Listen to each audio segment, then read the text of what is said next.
დღეს მე მოგიყვებით ყველაზე მაგარ და საინტერესო ინფორმაციებს UFC სამყაროდან. მე ტრადიციულად ქართველებით დავიწყებ და თუ თქვენ სურვილი გექნებათ ბოლომდე უყურეთ.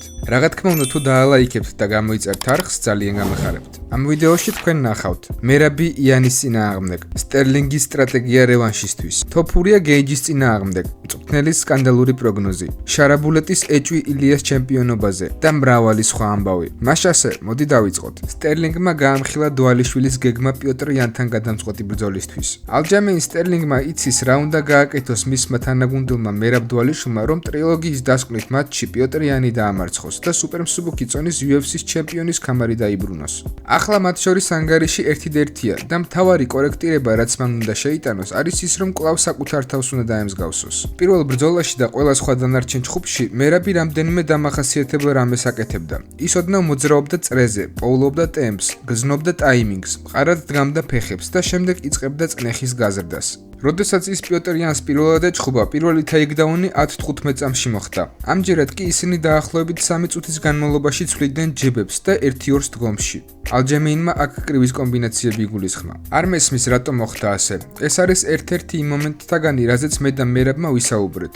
საჭიროა ტემპისა და წნეხის მიცემა თავიდანვე, როგორც ის ამას ადრე აკეთებდა. არ უნდა გამოფიტოს საკუთარი თავი არ დამახასიათებელი ბრძოლის სტილით, რადგან მეჩვენება, რომ ის ცოტა ნაადრევად დაიღალა. გარდა ამისა, გავლენა იქონია ბრძოლებს შორის ძალიან მცირე შესვენება, მხოლოდ და მხოლოდ 2 თვე. ეს უფრო სწრაფადაც კი მოხდა, ვიდრე მე მქონდა ომალისთან ბრძოლის წინ. ეს უბრალოდ სიგიჟეა.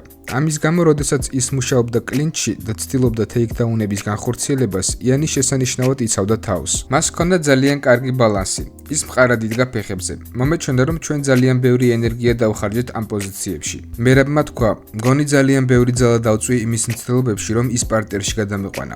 ის ძალიან კარგად იცავდა თავს. მერაბმა უნდა შეიტანოს ეს მცირე კორექტირებები. დაარტყას მაშინ, როცა საჭიროა, მაგრამ ამავდროულად ახსოვდეს, რამ მოგვიტანა წარმატება და რაშია პიოტრ იანის ძლიერი მხარეები. პიოტრ იანი შესანიშნავი მოკრივეა, მას აქვს ბრწყინვალე ტაიმინგი, კარგი დაცვა და მასთან სუფთა დარტყმა რთულია. ფეხებში შესვლა საჭიროა მხოლოდ მაშინ, როცა ჩნდება შესაძლებლობა და არა მოვლენების დაძალებით. იმ ბრძოლაში კი ჩვენ ალბათ ზედმეტად ვცდილობდით ამის თავზე მოხვევას. ზოგადად საუბარი ძირითადად საბრძოლო ინტელექტს ეხება. მცირე დეტალები, რომლებიც გამოსასწორებელია და ვფიქრობ, მერაბს ჩინებული შანსები აქვს დაიბრუნოს ქამარი. განაცხადა ალჯამეინ სტერლინგმა Home of Fight-თან ინტერვიუში. ილია თოფურიას მწვრთნელმა ჯასტინ გეიჯისთან ბრძოლის პროგნოზი გააკეთა. არ ვიტყვი, რომ ამას დასჭირდება 30 წამი, ან 1 წუთი, ან 2 წუთი. მაგრამ 100%-ით ეს პირველ რაუნდში მოხდება და რაშიც დარწმუნებული ვარ 100%-ით პირველივე გაცვლის დროს. დარწმუნებული ვარ, რომ როგორი ძლიერიც არ უნდა იყოს ჯასტინ გეიჯი, როგორ ძლიერადაც არ უნდა სურდეს გამარჯვება, როდესაც ილია დაგარტყამს, შენ წინ აღარ წახვალ. ხოლო თუ წახვალ, დაგემართება იგივე რაც ჩარლზ ოლივეირას. ოლივეირას სურდა წინ წასვლა, მაგრამ აღმოჩნდა გათიშული ძირს. ჯასტინს აქვს რამდენიმე მავნეჩვევა, რომლებიც უკვე ძალიან კარგად შევისწავლე და ისინი მას ძალიან ზვირად დაუჯდება, თუ კი ჩვენთან ბრძოლაში ამას გაიმეორებს. ამასობაში კი შარაბულეტ მაგომედოვი ილია თოფურიას ტიტულისკენ მიმოვალ გზას ეჭვქვეშ აყენებს. ის თავად ცუდი მებრძოლი არ არის, მაგრამ თუ შევხედავთ როგორ მივიდა ქამრამდე, იქ იყო 4 ან 5 ბრძოლა საეჭვო მეტოქეებთან. ხოლო როდესაც უკვე იბრძოლა სერიოზულ მეტოქეებთან, ისინი უკვე შელახულები იყვნენ. ჩარლზ ოლივეირა მგონი უკვე გამოფიტული იყო. მაქს ჰოლოვეი სერიოზული მეტოქეა, მაგრამ ის უკვე აღარ არის ისეთი, როგორიც ადრე. თავის დროზე მან ძალიან ბევრი დარტყმა გაატარა და ასე რომ ვთქვათ ჩამოქვეითდა. ალექსანდრ ვოლკანოვსკიც უკვე აღარ იყო იმ დონეზე, როგორც ადრე. მე მგონი შარა მეორე თვალითაც დაბრმავდება მალე და ცოტა ფრთხილად იყოს ჯობია. ისლამ მახაჩევი აცხადებს, რომ სურს თოფურიასთან ბრძოლა ივნისში, UFC-ს თეთრი სახლის ღონისძიებაზე.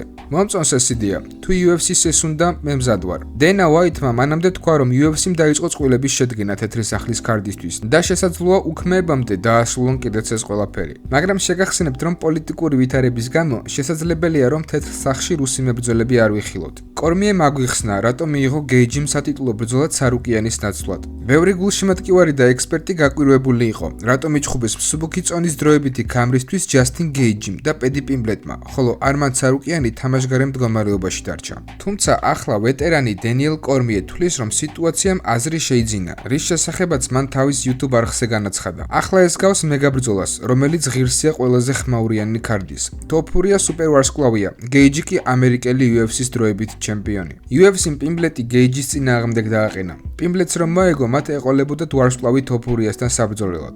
მოიგო გეიჯი, მათ ჰყავთ ამერიკელი კამრით და ზუსტად მოუსწრო ივნისში თეთრ სახში გასამართმა ტურნირმა. ეს იყო ყველაზე მომგებიანი ვარიანტი. გულწრფელად რომ თქვათ არ მესმის, როგორ ვერ დავინახეთ ეს ყველაფერი თავიდანვე. ყველა კითხულობდა, რატომ არა არმანი, რატომ ეს ტიპი. ახლა კი ყველაფერი თავის ადგილზე დადგა. იმიტომ რომ თეთრ სახლში მიდის კამრიანი ამერიკელი. ასეა თუ ისე სქემამ იმუშავა. ახლა ჩემთვის ყველაფერი აშკარაა. დემეტრიუს ჯონსონმა ცარუკიანს თოფურიასთან გამარჯვება უწინასწარ მეტყოლა. ის არასოდეს იღლება. ის ძალიან ათლეტური და ძლიერი მებრძოლია, რომელსაც მაგრად გამოსდის ადაპტირება. ის არასოდეს იღლება და მუდამ მზადაა ისწავლოს ახალი. ძალიან გაკვირვებული ვარ იმით, თუ რამდენად კარგად შეუძლია მას ვარჯიში სხვადასხვა გაბარიტების ბიჭებთან. თუ ის ასე გააგრძელებს, შეძლებს თავიდან აირიდოს ზედმეტი ზიანი და გაიხანგრძლივებს კარიერას. ფიქრობ, ცარუკიანს აქვს ათლეტიზმი, უნარები და განწყობა თოფურიას დასამარცხებლად. არმანმა უნდა იჩხუბოს ჯასტინ გეიჯისა და ილია თოფურიას შორის გამარჯვებულთან. სუბუქ წონაში სწორედ ცარუკიანს აქვს თოფურიასთან გამარჯვების საუკეთესო შანსები, თქვა მაითი მაუსმა თავის სოციალურ ქსელში გამოქვეყნებულ ვიდეოში. სხვა მნიშვნელოვანი სიახლეები და სკანდალები. ტომ ასპინალმა უარი თქვა UFC-ს ტიტულის ნებაყოფლობით დათმობაზე. ტომ ასპინალმა, რომელიც ცირილ განთან ბრძოლაში მიღებულ თვალის ტრავმას მკურნალობს, უარყო UFC-ს შეთავაზება ჩემპიონის კამრის დათმობის შესახებ და წამოაყენა საპასუხო მოთხოვნა ორგანიზაციიდან განთავისუფლების თაობაზე. ამტკიცებს შერეული ორთაბრძოლების ვეტერანი და ანალიტიკოსი ჯოშ ტომპსონი. UFC-ს თხოვა ასპინალს გაეთავისუფლებინა ტიტული მანამ, სანამ ის მზად არ იქნებოდა დასაბრუნებლად. მან კი უპასუხა, რომ მზადაა დათმოს კამარი, თუ მას ორგანიზაციიდან გაუშვებენ. ეს მას გზებს გაუხსნის, შეიძლება კრივით დაკავდეს. ეს მართლაც ძალიან უცნაური სიტუაციაა. მძიმე დივიზიონში ახლა სრული არეულობაა. ჯაილტონ ალმეიდა წავიდა, ის ახლახანს გაუშვეს UFC-დან. ტომ ასპინალი შეიძლება წავიდეს. ჯონ ჯონსი როგორც ჩანს დაბრუნებას არ აპირებს. დივიზიონში უბრალოდ ქაოსია, ნამდვილი კატასტროფა.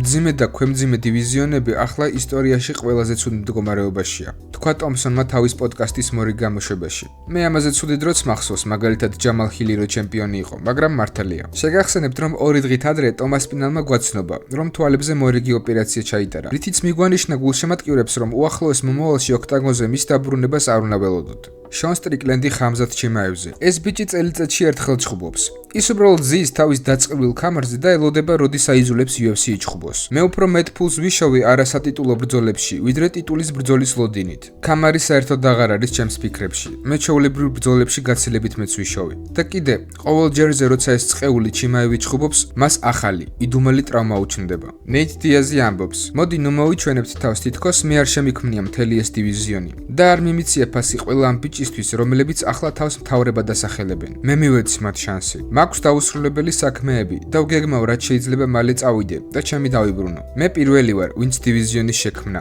და ამასთან ყველაზე მაგარიც. არაფრის ნაბიჭრებო, მალე შევხვდებით. მე მოვდივარ. ალექს პერეირა 1, 2 და 3. წავედით. შამა. ალბათ ეს ისტორიაში საუკეთესო დროა, რომ ალექს პერეირა ზედაწონაში ავიდეს, მძიმე წონის ჩემპიონი გახდეს და გახდეს პირველი სამმაგი ჩემპიონი. და თუ ეს ასე მოხდა, ვისთან ისურვებდი პერეირას ჩხუბს? აუცილებლად დამიწერე კომენტარი. ძალიან დიდი თხოვნა მაქვს, რომ გამოიწერო არხი, რადგან წლის ბოლომდე 50,000 გამომწერზე უნდა ავიდეთ. მადლობას გიხდი შენი დროისთვის, კარგად.